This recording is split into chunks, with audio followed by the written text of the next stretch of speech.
Taliwas sa nasinating katalagman, COVID ug ang bagyong Odette, ipadayan gihapon ang Sinulog Festival 2022. Ang report.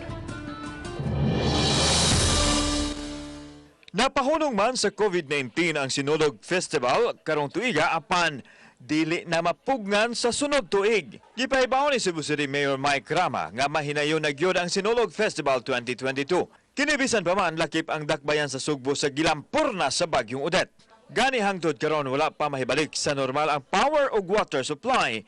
Masaligon ni noon si Rama nga mahibalik na ang kuryente sa dili pa ang sinulog. Sinulog will give us the power, but you must always claim. Senior Santo Niño will give us the power. We must claim it. Giplan sa pahinuon ang sistema o pamaagi nga pagabuhaton din posibleng virtual o physical or combination.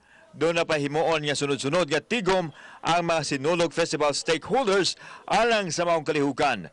Ang Sinulog giisip nga usa ka major festival sa nasod nga girakdang himuon sa sunod buwan. It's just a matter of what is going to happen. Should it be virtual? Should it be we will have to meet? And I'm going to have that meeting before the end of this month. Kauban si Cleofer Lumayag, ako si Alan Domingo.